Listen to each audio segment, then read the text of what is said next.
Hello, hello, hello. Go live tayo. No? Nagluluto ako ng tinola. Patok na patok yung video ko nung New Year. Aware ba kayo mga kapanalig? Super patok yung video ko. No? Nagtaas ng kilay yung mga traditionalist. Yung mga feeling SSPX dyan. Sabi ko sa inyo, magantay kayo. Pag alis ng pinsan ko, manda kayo sa akin. No, hindi lang ako makapagsalita pa ngayon, hindi pa ako makaarangkada. So, ipapaliwanag ko sa inyo bakit ganon ang naging setup ko at ito ba ay bakit ganon yung video ko. Unang-una, sinadya ko po yun. Sinadya ko pong magsayaw ng ganon. No? Papaunawa ko sa inyo kung bakit. Yung don't cha. Yan. Sinadya ko yan. Ngayon, ano ba dahilan ni Sanrio? Bakit niya sinadya? Diba? Kasi expected ko naman din po yun eh. Na maraming mambabash, maraming tataas ang kilay. Sasabihin sa akin, anong klaseng speaker ka Sanrio, ang laswa-laswa mo, ang bastos-bastos mo, yung pinakita mong Okay. Ngayon po, may kumakalat na video regarding kay Pope Francis. At inaatake ng mga sulpot si Pope Francis doon sa video na yon. Parang siya mga cultural dancer sila sa ibang bansa. No? At yan ay naipalabas sa Vatican News. No? Ipinakita yon, nagsasayaw sila sa harapan ng Pope. Yung iba doon LGBTQ. Yung ginagawa ni Pope Francis na tumanggap siya. Ang sabi pa, hindi raw mga Katoliko yon, no? Hindi raw mga Katoliko. So, tinanggap niya, sayaw-sayaw diyan sa sa Vatican. Diba? Yung iba doon LGBTQ pa. So, bakit ba si Pope Francis pinahintulutan na ipakita kung ano yung pamamaraan ng pagsasayaw doon sa Vatican? Well, hindi ko alam kung sa Vatican mismo yon, pero si Pope Francis nakaupo sa gitna, nakipaglaro pa sa mga nagpe-perform. Ganito kasi yan, no? Yung video ko na nakita nyong sumasayaw ako, hindi naman kalaswaan yun eh. Diba sabi nga ni Pope Francis, kung ikaw ay bakla at pilit mo naman hinahana para magpakabanal ka at maganda naman yung intention mo, bakit mo ginagawa yon? Wala dong masama. Diba? So, syempre, ang tao, hinusgahan yung nakita sa akin. Pero hindi ako tinanong, ano bang dahilan mo, Sanrio? Okay. Bibigyan ko kayo ng isang magandang dahilan. Alam naman po nating lahat na ako ay kumakatawan sa mga LGBTQ.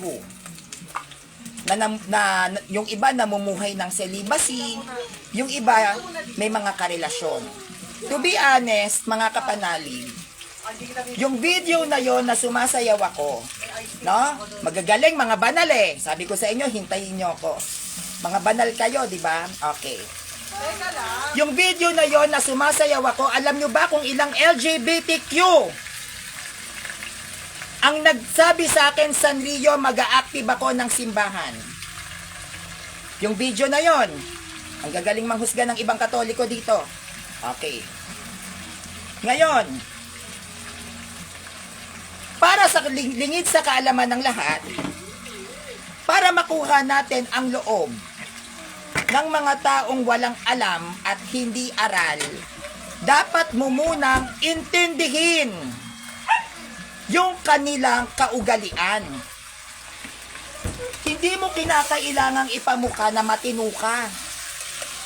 Alam mo naman sa sarili mo kung matino ka o hindi. Hindi mo kinakailangang ipamukha na madasalin ka sa mga taong makasalanan. Bakit? Hindi ka nila maiintindihan. Bakit? Walang Diyos. Walang Diyos.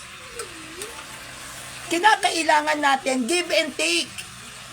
Give and take tayo.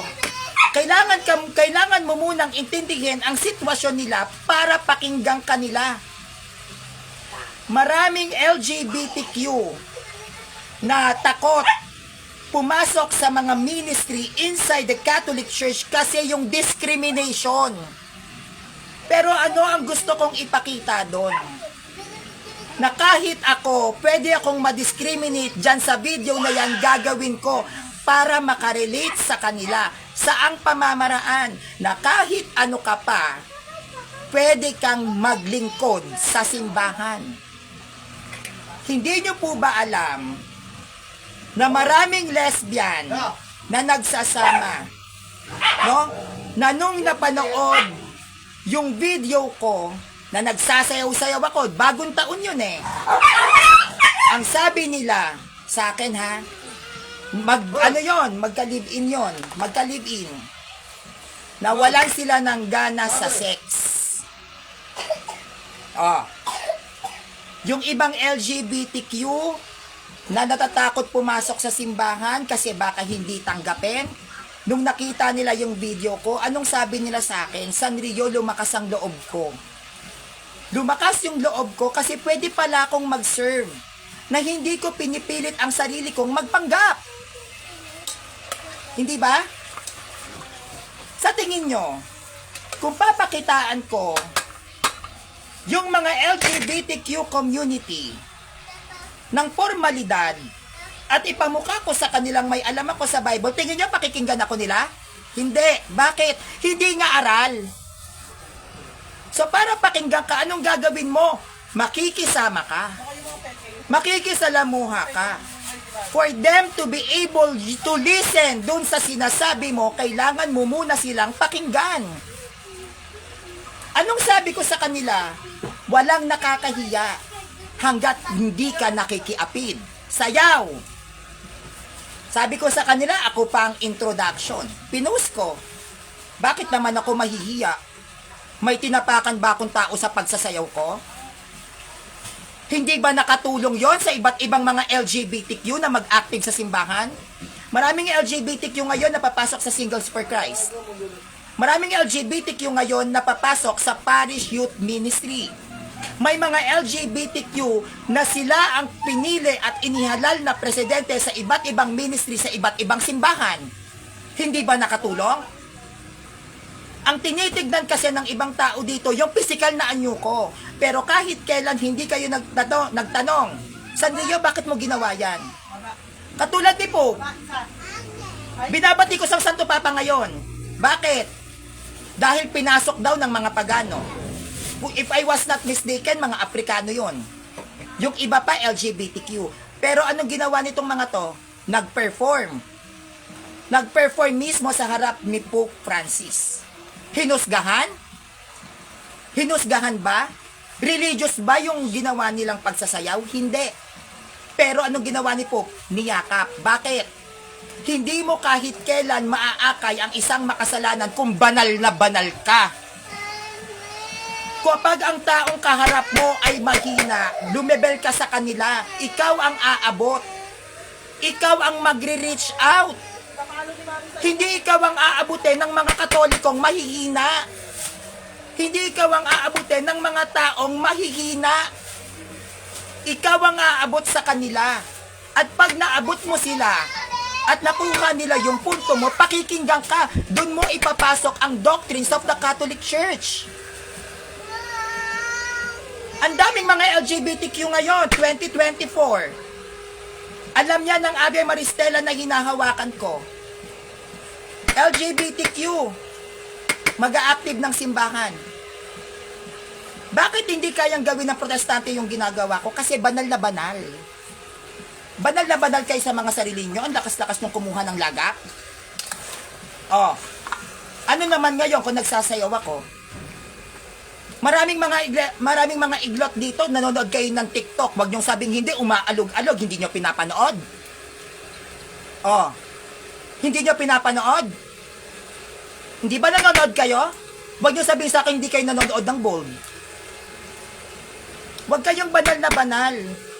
Ang mindset dapat ng isang Katoliko, kung paano mo maaakay ang isang taong nasa ibaba. Paano siya sasabay sa'yo, paano siya kakapit sa'yo kung alam niya sa sarili niyang hindi mo siya naiintindihan. Ipapaintindi mo sa kanya, ganito kayo, oo. Ganyan, ganyan. Kapag nakuha mo yung loob nila, at mararamdaman yan naramdaman nila, na naiintindihan mo sila, tsaka mo ngayon sasabihin ng turo ng simbahan. Hindi ganon kadaling magbago. Hindi ganon kadaling mag-adjust. Di ba? Ganon ba kadaling magbago? Hindi, di ba? Dadahan-dahanin nyo. Kaya nga ang ginagawa ko para hindi sila mahirapan at mahintindihan nila kung ano ang pine-presentations ko, sinasabayan ko katulad ng Pope. Hindi naman porket na nakikipagsabayan ng Pope sa mga hindi Katoliko sa Antichrist na hindi ang tawag doon respeto. Hindi nila tatanggapin ang turo ng simbahan kung babastusin mo yung kinaugalian nila. Hindi ba? Tatanggapin ba nila yung tinuturo mo kung hindi ka mag-a-adapt sa kinaugalian nila? Hindi ganon. Hindi porket feeling mong banal na banal ka at kausap mo makasalanan, kailangan pagkagising banal agad. Hindi. I-reach out mo. Bakit ka ganyan? Kinakailangan maging komportable sa inyo ang mga makasalanan at saka mo lecturean. Hindi yan yung nakakita lang kayo na kumikembot-kembot, feeling nyo, mga banal na kayo. Hindi ganun yon. Di ba? Hindi lang ako makapag-live presentations ng sunod-sunod dahil nandito yung pinsan ko. Kinakailangan intindihin natin sila. Napunta rito si Kristo para saan? Sa makasalanan. Anong ginawa ni Kristo? Hindi ba nakipagsabayan sa makasalanan? Pero hindi siya gumawa ng kasalanan. Pero inintindi niya kung ano yung mga kaugalian ng iba't ibang mga hindi Kristiyano during that time. Sinabayan niya yan. Ginalang niya at saka niya pinasukan ng aral para ma-convert sa pagiging Kristiyano. Huwag niyong questionin ang pagiging apologetics ko dahil hindi niyo alam ang tumatakbo sa utak ko. Ang dami po na LGBTQ ngayon. Proud to say, yes. Ang dami pong LGBTQ ngayon na magiging aktibo sa simbahan. Yes. Yung mga nagli-live-in na mga bakla at lalaki, yung mga nagli-live-in na tomboy at ng babae, na wala ang sex life. Ilang ulo yon. Malaking pasalamat ko doon sa video ko. Maraming mga LGBTQ na ayaw pumasok sa simbahan. Bakit? Discrimination. Anong sabi ko sa kanila? Magpapadiscriminate ako. Basta po mag-active kayo sa simbahan. Papasok! Sa simbahan ngayon, anong sabi sa akin? Sanrio, thank you. Nagbago ang pananaw ko. Hindi ba nakatulong? Ano lang yung tinignan nyo? Ano lang yung tinignan nyo? Yung nagsasayaw ako. Pero ni isa sa mga bashers ko na Katoliko, hindi kayo nagtanong sa akin, bakit ko ginawa? Hindi naman ako siraulo. Nagagawa ng isang bagay na wala naman akong mapapala. Hindi ako siraulo, nagagawa ng isang hakbang na walang mapapakinabangan ang simbahang Katolika. Nasa modernong panahon tayo. Di ba? Nasa modernong panahon tayo. At kinakailangan ma-adapt ng mga modernong tao kung ano ang kalakaran sa simbahan pagdating sa pagtuturo. Paano nila ako pakikinggan kung hindi ko sila pakikinggan? Paano nila ako iintindihin kung hindi ko sila naiintindihan? Oh, hindi ba? Ganun lang yun eh. Kasi ang ginagawa ng mga protestanteng to, butasan ako ng butasan, nung hinahamon ko naman ng live debate, hindi naman makalaban. Kaya nyo bang lumaban ng live debate? Kaya nyo?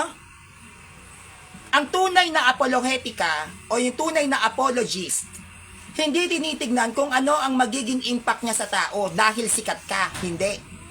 Ang tinitignan ng isang tunay na apologist, paano mo sila maipapasok sa simbahan. Yun dapat ang goal. At yun yung goal ko. Paano ko sila maipapasok sa simbahan? Wala akong pakialam kung maraming nakakakilala sa akin at yung iba sinasabi sa akin, ang taos-taos ng tingin ko sa iyo, Sanrio, sikat na sikat ka, nasa punto por punto ka, so what? I don't care at wala akong pake. Hindi naman ako pumasok sa ganitong gawain para maging sikat. Pumasok ako sa ganitong gawain para maintindihan ng bawat tao kung gaano kahalaga ang doktrina ng simbahang Katoliko. Kahit hindi ako nakilala ni Kuya John Doe, hindi ako nakilala ng punto por punto, it doesn't matter. Wala akong pakialam.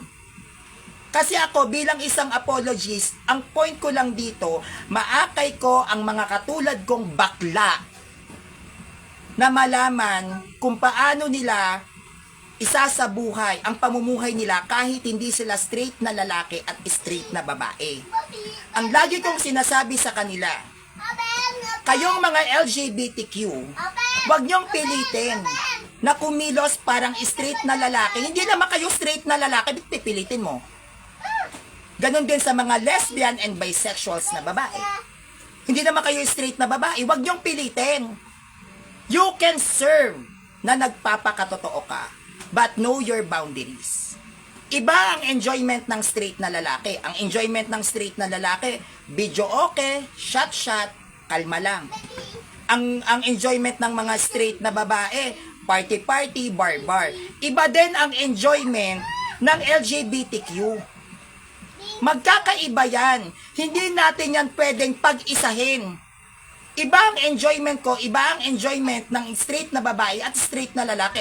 But it doesn't mean na dahil may sarili-sarili kaming enjoyment, impyerno na, immoral na.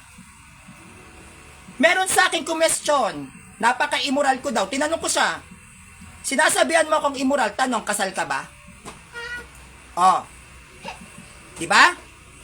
Ang lakas ng loob mo na questionin kung paano ko isinasabuhay yung pagtuturo ko pagdating sa doctrines ng Catholic Church. Tinanong ko siya, kasal ka ba? Oh, hindi. At least ako pagsasayaw lang ang problema sa akin, hindi naman ako kailangang ikasal dahil wala naman ako asawang babae. Oh, sino ngayon na mas immoral sa amin? Yung babae na desente magdamit pero may asawa at hindi kasal, may anak? O ako na ang ginagawa ko lang magsayaw? Kung haharap kami sa Diyos, tatayo sa kanan ko ang isang babaeng desente magdamit, ang isang lalaki na desente magdamit na may mga anak pero di kasal. Ako ang naging kasalanan ko lang mag-enjoy at magsayaw. Sino kaya ang pupunta sa amin sa impyerno? Oh. Pag sinabing immorality, yan yung pakikiapid. Nagsasama kayo nang hindi kayo kasal. Oh, bakit? Kasal ba ako?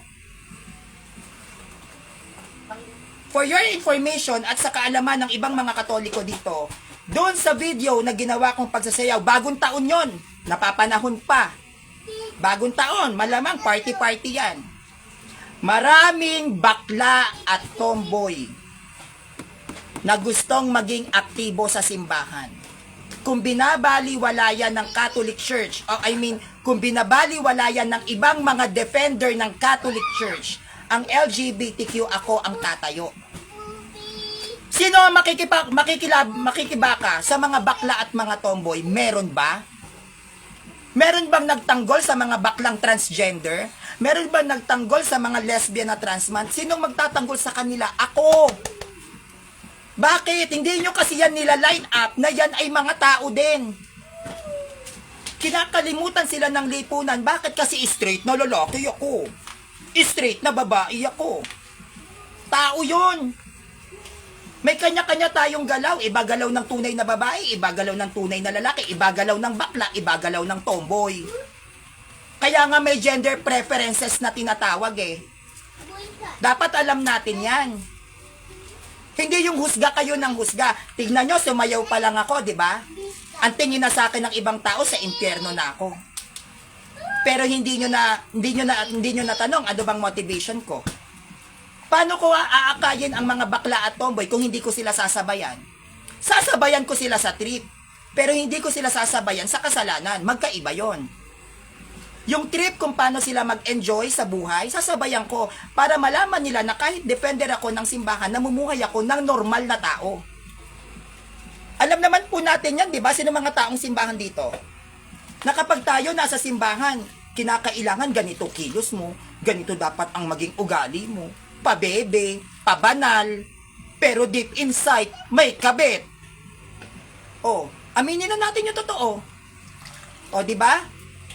Pabanal sa loob ng simbahan, abagi noong Maria, nangunguna pa sa lid, pero chismosa. Chismosa naman. Ako wala akong Catholic organizations na kinakaaniban, wala akong tinatapakan. Pero yung point ko doon, gusto kong maintindihan ng LGBTQ community, yung mga nahihiyang sumali sa mga ministry or organizations ng Katoliko na, Sanrio kasi may dede ako eh, Sanrio kasi mukha akong babae, Sanrio kasi hindi ko naman kaya basta-basta magbago. Anong ginawa ko? Sinabayan ko. Bakit? God will make a way. Kung naniniwala kayo doon, ipapasok ko sila sa simbahan, Diyos na bahala sa kanila. Hindi ko na kontrolado kung paano sila babaguhin ng Diyos. Hindi ko na kontrolado kung paano ang Holy Spirit kikilos sa kanila para magbago sila. Hindi nga lang ng nararamdaman, pero at least ng ginagawa. Kung ako magpapakataas dito at sasabihin ko na, ay, Catholic Faith Defender ako, nag-iisa akong LGBTQ na transgender eh. Catholic Faith Defender ako. Ipamumukha ko sa kanila na, oh sorry kayo, Catholic Faith Defender ako. Tingin nyo pakikinggan ako ng mga yan? Hindi. Bakit? Kasi nararamdaman nilang mababa sila. Nararamdaman nila na paano kita aabutin, Sanrio? Magkaiba tayo ngayon ng kinalalagyan. Anong gagawin natin? Baba ka. Punta tayo doon. Sumasayaw ka ng ganyan, sasayawan kita. Umiinom ka, iinom din ako. Hindi nga lang magpapakalasing. Diba? Ngayon, habang ginagawa mo yung ginagawa nila, ano ang isisiksik mo? Ganito ang turo ng simbahan. Pakunti-kunti tumatanim sa utak nila kung ano ang doktrina ng simbahan. Ay, mali pala to, Sanrio, salamat. May nagbago. Ang pagkakaiba nga lang, kailangan kong magsakripisyo. Kailangan kong magpahusga sa tao. Ganun naman, di ba? Sa mga defender dito, pag ikaw ay naglingkod sa Diyos, anong sabi? Uusigin ka, magpausig ka. Kung marami ka namang maaakay, sige, usigin nyo ako. Pero sa mga kapanalig kong Katoliko, bago kayo magsalita at manghusga sa akin, tanongin nyo ako. Sandia, bakit ganun yung video mo? 4 na video mo pa, sinadya mo ba yun? Ano ba yung plano mo? Kasi lahat ng ginagawa ko sa social media, nakaplano yan. At may dahilan. Meron akong dahilan, hindi ko yung ginagawa para magpa-cute. Kung magpapa-cute lang ako, di babalik na lang ako sa pagiging GRO ko, may pera pa ako. Bakit kailangan ko pa magsasayaw sa social media para lumandi ng lalaki? Pwede naman akong bumalik sa dati kong trabaho. Hindi naman din kumukupas yung katawan ko. Hindi pa naman din ako ganong kalaos. May tsura pa rin naman ako hanggang ngayon. Pero bakit ko ba ginagawa yon? Bakit ako nagpapabash? Para ibalik ang mga LGBTQ yung katulad ko sa simbahan. Sa mga straight na lalaking defender, sa mga straight na babaeng defender dito, nakapokus din ba kayo sa LGBTQ community? Di ba hindi? Halos lahat ng defender ng Catholic Church nakapokus sa True Church, sa Sacred Images, sa mga doctrines ng Catholic Church. Pero meron bang nagmalasakit sa kanila? Parami na po ng parami ang bakla sa Pilipinas. Oy! Parami na ng parami ang mga lesbian dito. At mas lalong nagiging malala ang kalakaran ng LGBTQ sa Pilipinas. Kaya anong dapat natin gawin? I-reach out natin. Hindi nila kayo maiintindihan kung ipaparamdam nyo sa kanilang magaling kayo. Hindi nila kayo maiintindihan kung ipararamdam nyo sa kanila na matalino kayo. Hindi nila kayo maiintindihan kung ipararamdaman nyo sa kanila na Catholic defender ako. Kailangan maramdaman nila na ikaw at ako, pareho lang tayo. Ano tayo? Friends tayo. Ano bang trip mo? Eto trip ko. Basta yung trip ko ha, makinig ka. Ganon kasi yung ginagawa ko eh. Sinasabayan ko yung mga taong hindi aral sa ginagawa nila, sabay sisiksik ko yung aral ng simbahan. Kung ano yung do's and don'ts. Kaya lang, ganon talaga. Kailangan kong mag-sacrifice. Kailangan kong magpabash. Kailangan kong magpabastos. Kung ang magiging kapalit nun, maraming ulo na walang Diyos ay magkaka-Diyos, i-bash nyo ko. Ngayon nyo sa akin sabihin na mali ang ginagawa ko. Ngayon nyo sa akin sabihin immoral ako. Ang lalakas ng mga loob niyong sabing immoral ako samantalang kayo mga hindi naman kayo kasal. Sino bang mas immoral? Ako na sumasayaw o kayo na may mga asawa at anak hindi kasal? Sino ang mas kalugod-lugod sa Diyos? Ako na nagpapabash?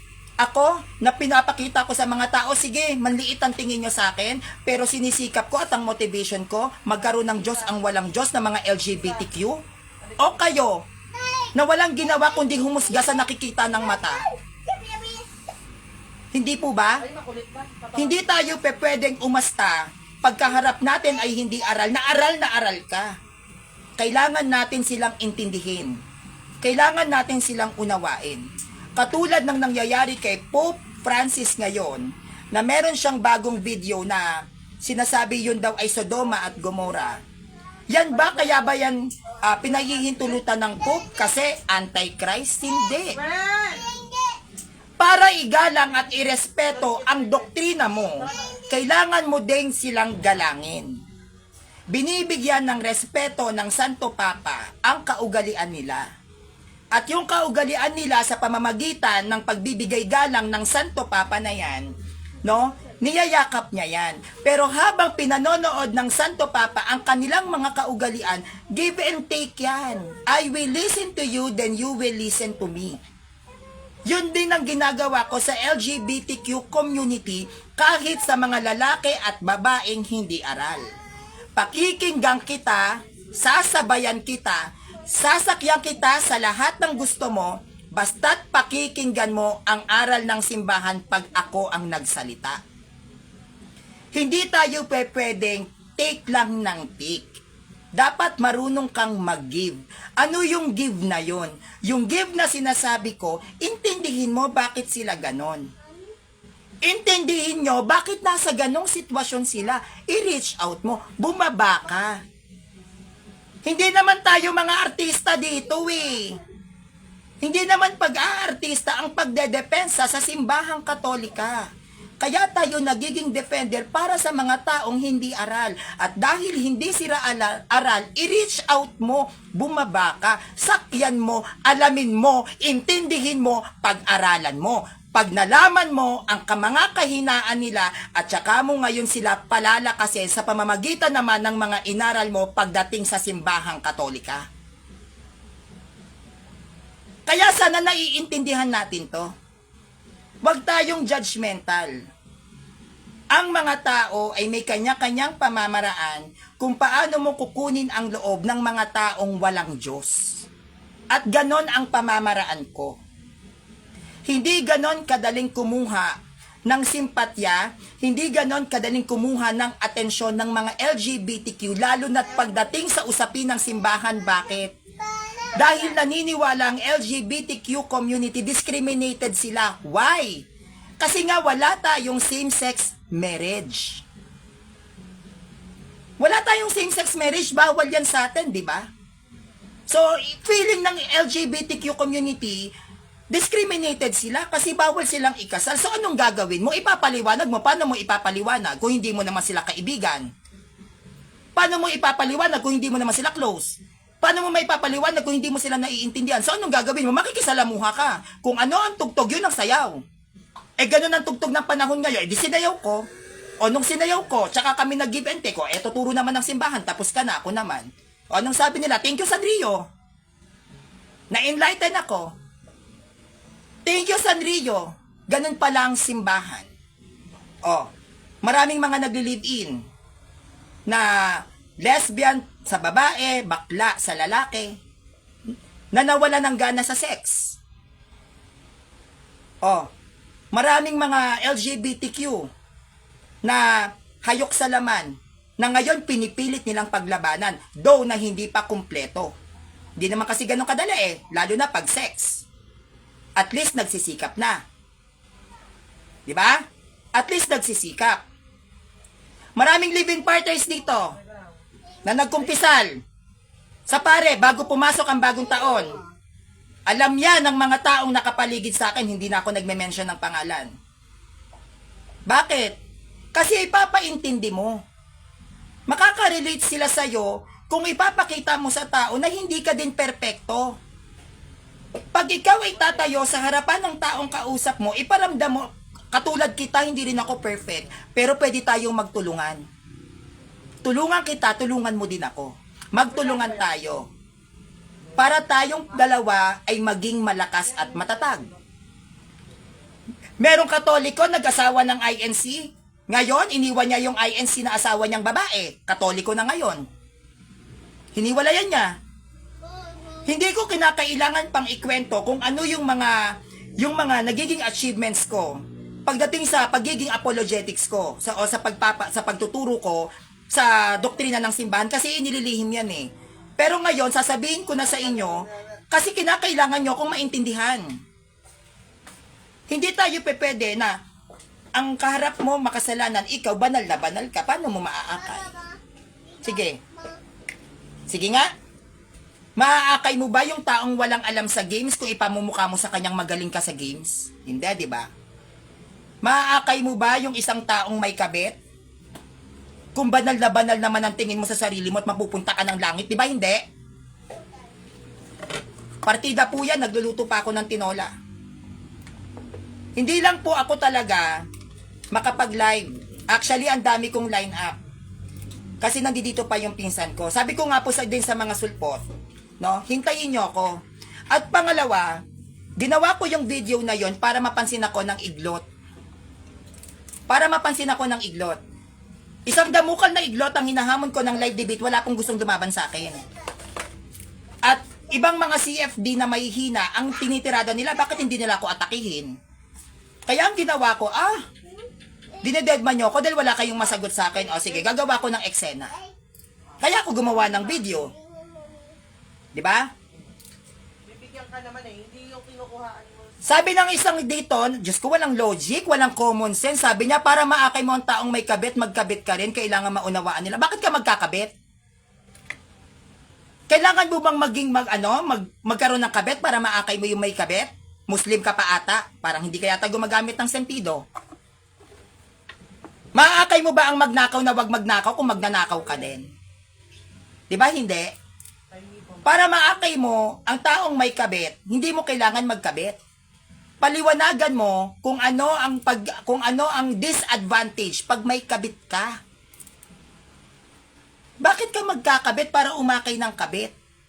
Anong ipapaliwanag mo doon? Na pareho kayo? Ha? Ha, Ahmad? Muslim ka pala. Mga Muslim maraming asawa. Ha, Ahmad? Ganun ba yon? So para ang magnanakaw, hindi magnakaw, kailangan magnakaw ka. Hindi ganon. Kinakailangan ipakita mo kung ano ang pagkakaiba ng legal na asawa sa may kabit.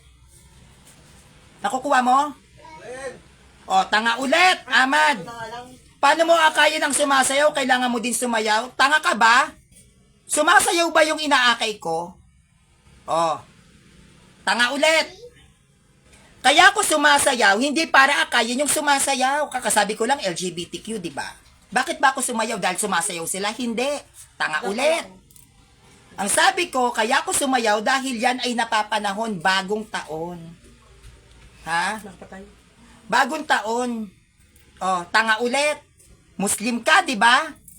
Ha? Tangahan mo pa. So lahat ba, yung pagsasayaw ko ba na yun, ang inaakay ko, mga sumasayaw? Ha? Ang inaakay ko, yung mga LGBTQ o yung ibang mga kabataang moderno sa kanilang mga kinaugalian. Kung sumasayaw man, kumakanta man, kung ano man ang klase ng tugtugin. Hindi porket sumayaw ka, minaakay mo, mga sumasayaw lang. Bakit lahat ba ng LGBTQ sumasayaw? Tangahan mo pa, Ahmad. Tangahan mo pa. Di ba? Lagyan natin ng logic. No? Kaya ako sumasayaw dahil yun ang ginagawa ng mga kabataan na nasa modernong panahon. Di ba? Nasa modernong panahon. O Ahmad, napunta ka sa founder, wala tayo diyan.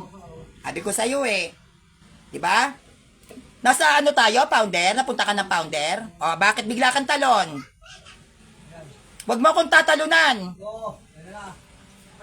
Ha? Wag mo akong simulan.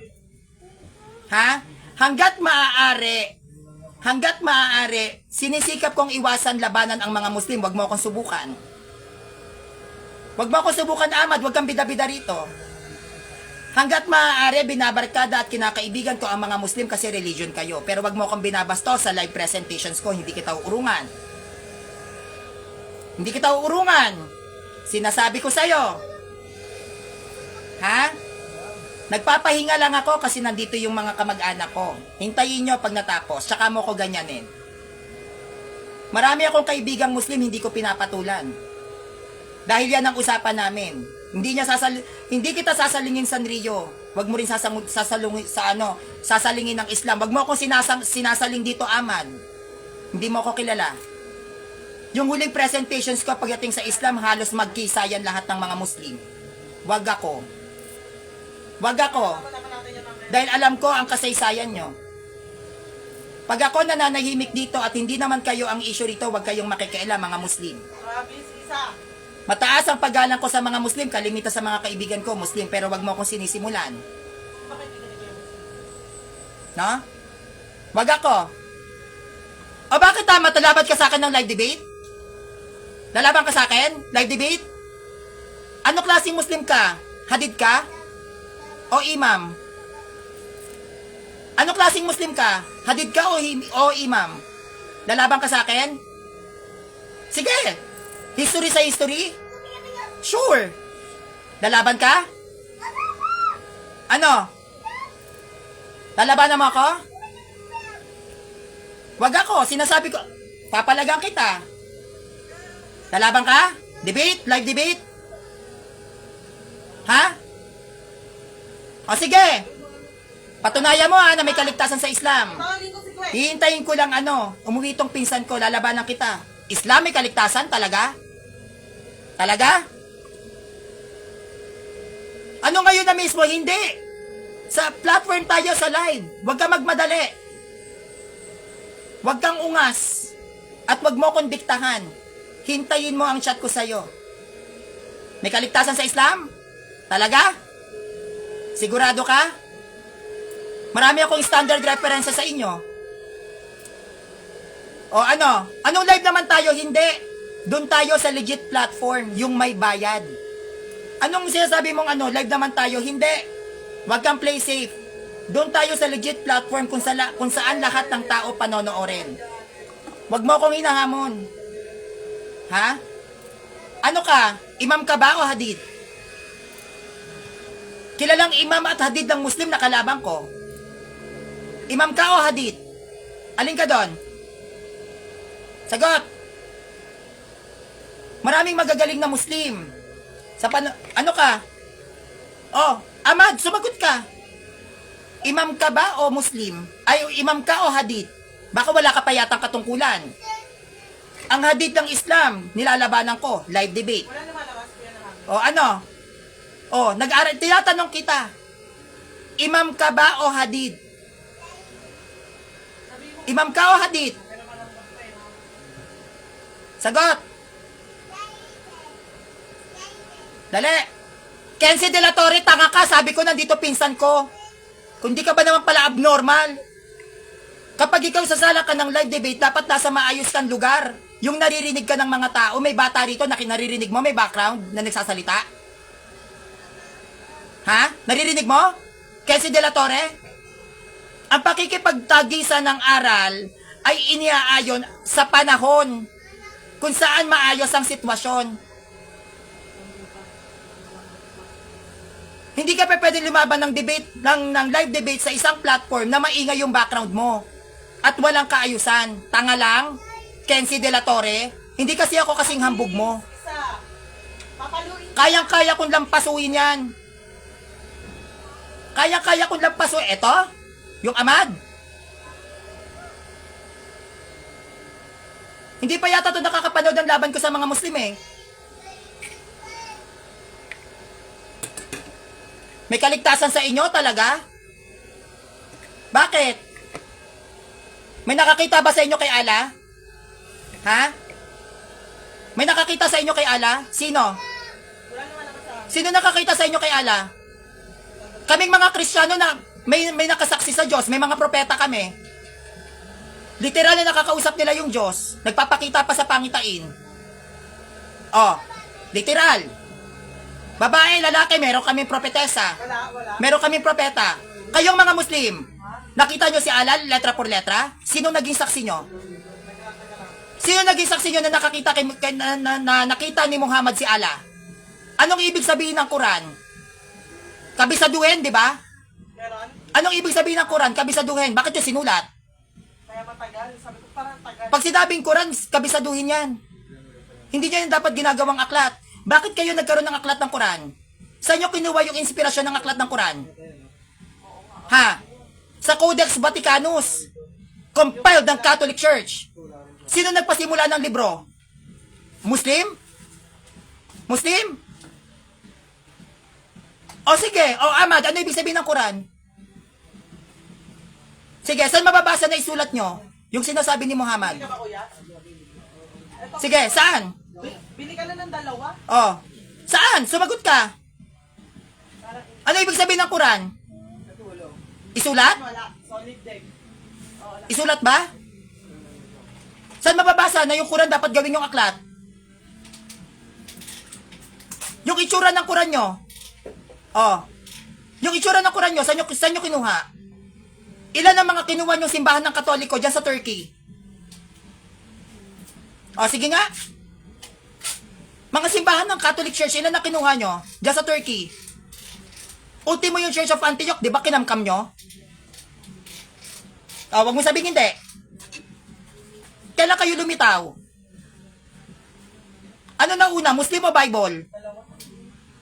Almost 7th century kayo. 4th century ang Bible, 300 years, saka lang kayo lumitaw. Oh, ano? Tumayo ka dyan. Lumabas ka. Lumabas. Ilang mga simbahan ng Katoliko kinamkam nyo? Sa ilalim ng Ottoman Empire. Sige nga. Sige nga. Ilan ng simbahan ng Katoliko kinamkam ng Muslim? Sa ilalim ng Ottoman Empire. Baka kahit Ottoman Empire, di mo pa inaral. Alam mo ba yung Ottoman Empire?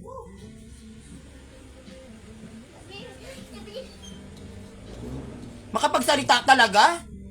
Makapagsalita ka, os? No. Ano na una? Yung Bible o yung Muslim? Huwag kang umarte-arte dito, ah. O bakit napunta ka sa Buddhist? Tinatanong kita no na una. Yung Quran o yung Bible? Sige nga. Wag mo sabing 4th century pinanganak si Muhammad. Anong taon pinanganak si Muhammad? Ha? Anong taon pinanganak si Muhammad? 4th century? 4th century pinanganak si Muhammad? Ilang mga simbahan namin ang kinamkam nyo? Sige nga. Nag-aaral ka ng history ng Turkey? Church of Antioch, Church of Efeso? Ilan na mga churches ng Catholic Church na kinamkam ng Muslim? Anong taon pinanganak si Muhammad?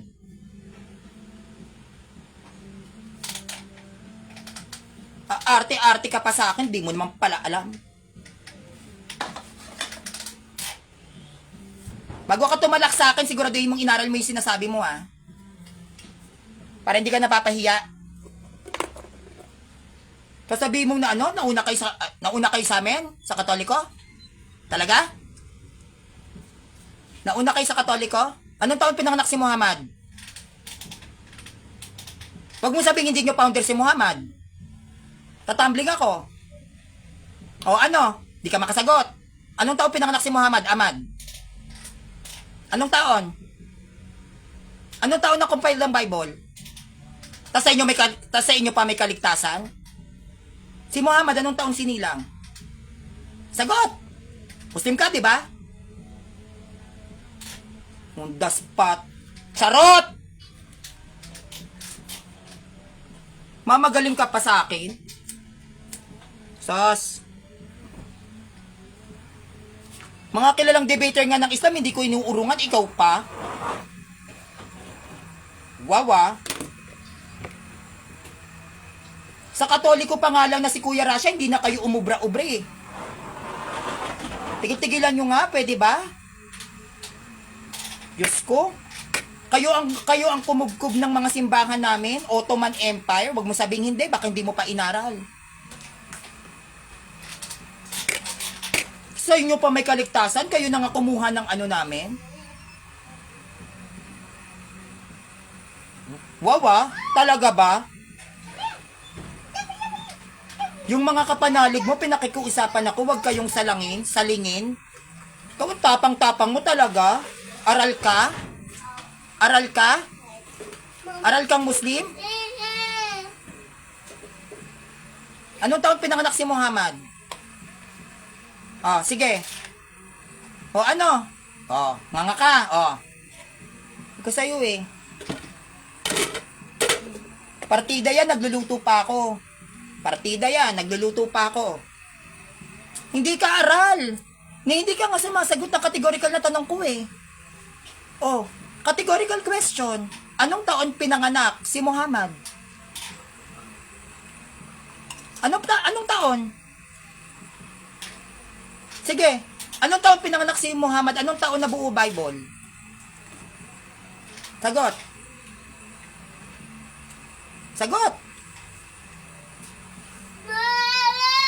Tandaan mo, Ahmad. Ang makakapanood ng live ko na to, hindi lang Katoliko, lahat ng Kristiyano sa iba't ibang denominasyon. Sa tingin mo, mananalo ka? Tingin mo, mananalo ka? Sos. Ano sabi mo, Ahmad? May sinabi akong on the spot debate. Sinungaling ka. Sabi ko, gusto mo ng live debate. Yun ang sabi ko, hindi ko sinabing on the spot debate, tanga.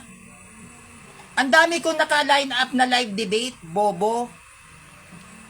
May sinabi ako sa live ko, on the spot debate, tanga lang. Di ba kakasabi ko nga lang, nandito pinsan ko, hindi nga ako makapag-live eh. Kaya nga nag-live ako habang nagluluto eh. Anong sinasabi mong sinabi ko on the spot debate? Sinungaling lang? I-review mo.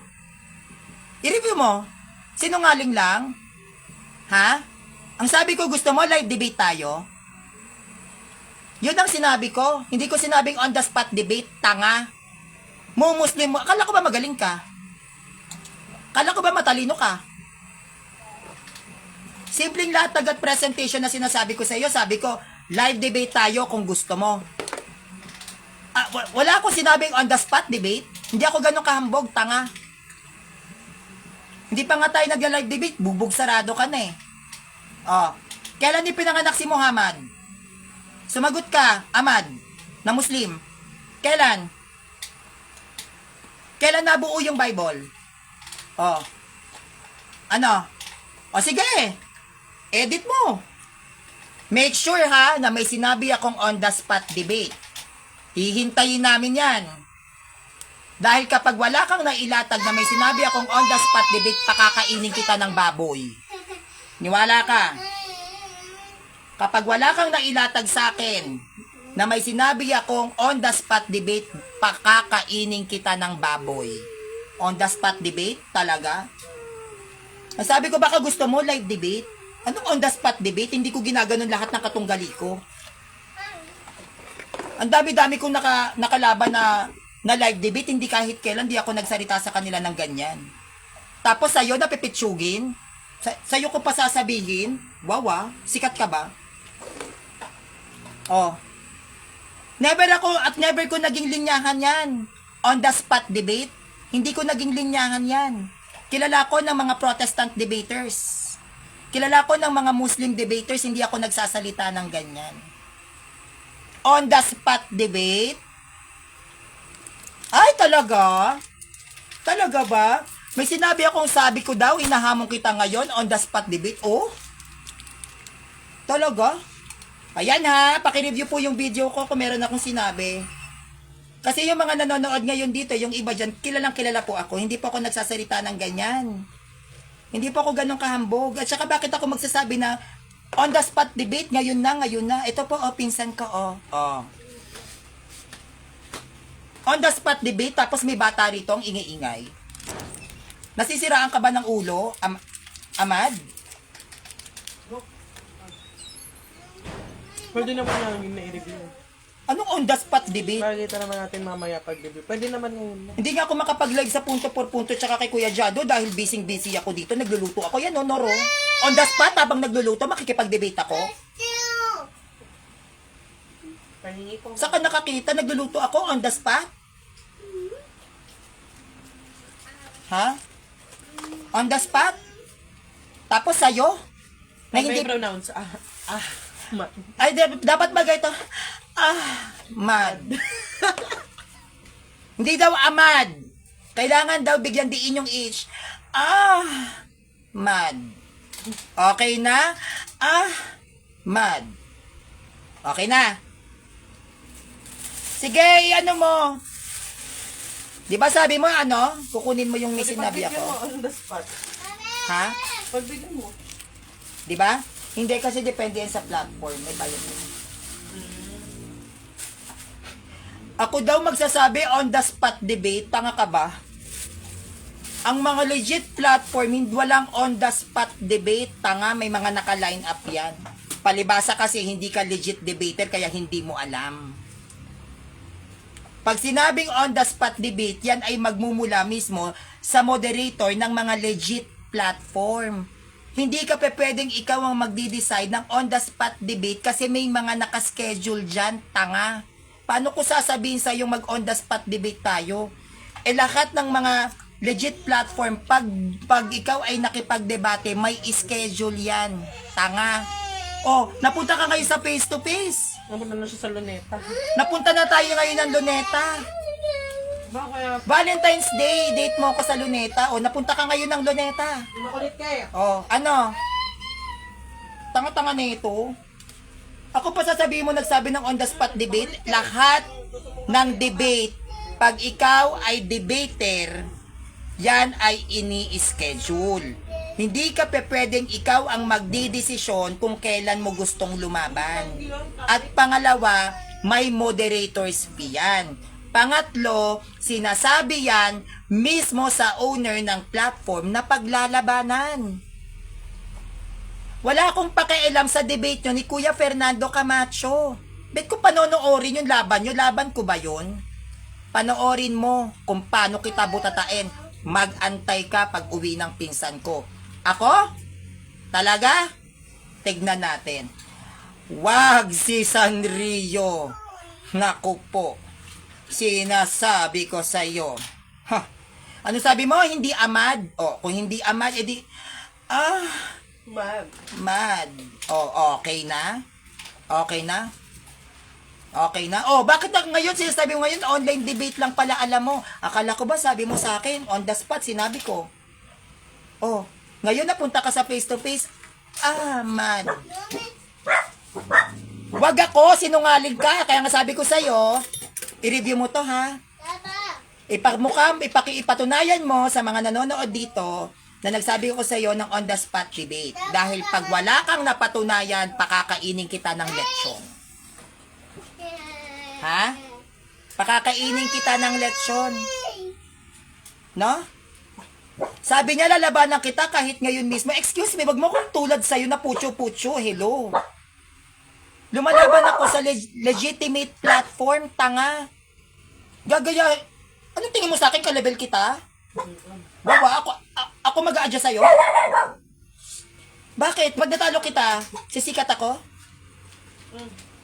Sisikat ako pag natalo kita, Amad? Ako mag-a-adjust? Pucho-pucho, tae-tae? Basta like, debate lang ng debate? Tanga? Ang presensya ko at ang pakikipaglaban ko, legit na platform. Hindi ko kasalanan kung pangtiyanggi ka lang. Kung pang ukay-ukay ka, excuse me, capital E. Ako? Wait lang, halika dito. Lapit ka mami. Ako? Lalabanan kita saan? Sa pucho-pucho? Ako bababa sa'yo? Wala akong pakialam kung 2017 ka pa nakikipaglaban ng debate sa Luneta? Kung nakikipaglaban ka ng debate sa Luneta, nagla-live presentations ako sa mga radyo na sikat sa buong Pilipinas.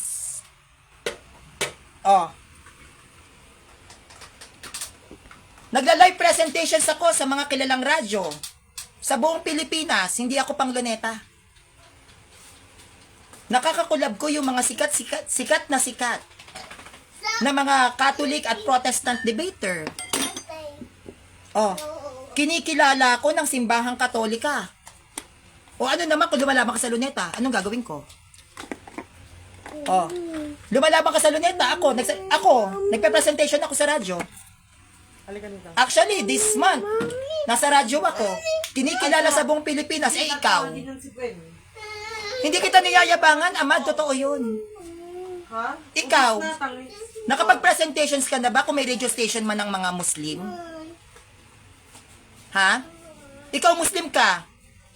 Sino kumikilala sa'yo? Nakapag-presentations ka na ba sa radio station ng mga Muslim? Ako kasi Catholic radio station, nakapag-presentations ako. Oh. Kilala ko ng mga magagaling at batikang Protestant debater. Kilala ko ng mga hadith at ng mga imam na Muslim. Kilala ko ng mga kilalang debater na mga Muslim. O ikaw, kilala ka ba, Amad? Tapos on the spot, debatesan tayo. Sa kanto-kanto. Excuse me Hindi pang kanto ang talino ko, tanga. Dahil kung talagang matalino ka, dapat alam mo yung salitang class. Nakukuha mo, Amad? Ang talino ni Sanrio, hindi pang pipitsugin. Alam mo na, ang dami-daming gustong bumili sa akin. Ganun ako kaano. May standards ako, iho. Sasabihin mo sa akin, magdebate tayo saan? Kanto-kanto? Sa pagmamalaki mo sa akin, luneta mo? Sa luneta lang? Eh ako, ang nilalatagan ko ng aral ng Catholic Church, sikat na radio station sa buong Pilipinas. Sa inyo sa baba, ano? Oh, Yes. ikaw pang luneta ka lang. Ako, naglalatag ako sa buong Pilipinas. Oh, ano pa kailan ko kung sikat ka sa luneta o pang luneta ka lang? Kilala ko ng Visayas at ng Mindanao. Oh, sos! Wag mo ko nga angasan, tanga. Matagal na akong dumedebate, alam ko na kung paano sumagwan sa mga katulad mong sinungaling. On the spot, nagsabi ako, debate, talaga? Hindi mo ba alam ko ano ang mga rules and regulations sa mga legit platform? Ha? Oh, ngayon nagpapaalam ka ngayon, Muslim. Amad. Habis. Oh, ano? Magsasabi ako on the spotlight debate talaga? Bakit? Ako ba may hawak ng platform? Ini-schedule yan, boba. Kahit tanungin mo pa yung mga kapanalig mong Muslim, kung ano ang rules and regulations sa mga legit debating platform, walang on the spot doon, gaga. Nakadepende yon sa moderator kung kukunin ka ng on the spot, pero pag hindi ka kinuwang on the spot mo, mga ka. Tagal-tagal ko nang dumedebate. Never kong sinabihan lahat ng kalaban ko ng ganyan dahil hindi naman ako ganong kayabang. Tong Muslim na to, pakainin kita ng lechon Gusto mo ng lechon? Pakainin talaga kita. Habis. Pag ikaw nakagat, On the spot debate, di naman ako, kahit na hindi sila Katoliko, hindi ko ganyan tratuhin ng mga katunggali ko. Amad. Pakasinungaling na itong Muslim na to. Mad. Sabi niya pa, wag daw, hindi raw Amad, yung AMAD, hindi raw Amad, dapat daw may H. Adi, mad. Okay na? Inorek pa Lagyan ng Tinutino ka Kakahiya ka, Muslim ka pa naman din. Ay, kinatawag. So yun lang po mga kapanalig, tapos na po akong magluto. No? Nagluto lang po kasi ako ng tinola at Sinako siya kanina. pinaliwanag ko sa inyo yung stand ko regarding dun sa video ko, no? Kasi yung ibang Katoliko baka hindi ako naiintindihan, si Sandrillo taas ang tingin ko, bet ganun yung ginawa. So, yun lang yung ipinaliwanag ko kung bakit ko siya ginawa. At yung video na yon nung New Year, sinadya ko po talaga yon. Sinadya ko po talaga magpabash kasi may dahilan. Lahat po ng ginagawa ni Sandrillo sa social media, meron po yung dahilan. Hindi ko po kailangan magpa-cute o magpa-cute o magpaganda sa mga lalaki. Pwede naman akong bumalik sa dati kong trabaho Kaya lang meron akong dahilan. At sinabi ko na rin po yan sa inyo kanina. So yun lang po, maraming salamat po. Nagluto lang po ako ng tinolang manok para dito sa pinsan ko saka dun sa anak niya. So, Hope na nagustuhan ninyo ang aking presentations for today. Pero don't worry, pag-uwi po ng pinsan ko, sunod-sunod po yung pagrebat ko sa mga nagpepiestang mga sulpot na yan patungkol sa akin. Sa ngayon, hindi pa po ako makapagsabayan. Naririnig nyo naman po yung background, no? Kasi may bata. No, 2 years old yung bata, maingay. So, kailangan kapag kasi ako nag-lecture at ako ay nagturo o ako naglatag, ayoko nang maingay. Gusto ko ako lang ang maingay. So, kita-kits po tayo next week. Actually, sunod-sunod din po yung live debate ko sa Russia TV. But as of now, pinopostpone ko muna kasi hindi po talaga ako pwedeng makipagdebate sa isang sitwasyon na hindi naman maayos. Kailangan po talaga ay maayos po yung pagpe-presentations ko kasi hindi lang naman po din yung mga kaibigan ko ang nanonood. Kalimitan din po sa mga nanonood sa akin, mga estudyante, sinusulat yung presentations ko. Ayokong ma-distract, ayokong mawala kung paano ko i-deliver ang aral ng simbahan. So sana po maintindihan po ninyo kung bakit ang tagal ko po na hindi makapag-presentations. So anyways, happy Three Kings sa lahat ng mga Katoliko dito, no? At belated Merry Christmas and belated Happy New Year. I hope po na magpatuloy pa rin po tayo sa pag-aaral. And don't worry, sa pagbabalik po ni Sanrio, gagawin ko pa pong mas matibay at mas maganda yung latagan natin kung paano natin gigibain ang mga sinungaling na sulpot, no? Ang mga sinungaling na sulpot na pilit pinamamalian ang katuruan ng Simbahang Katoliko. Ako po si Sanrio, ang founder ng Ave Maristela Catholic Defender na nagiiwan po sa inyo ng isang salita na huwag po tayong mapagod mag-aral.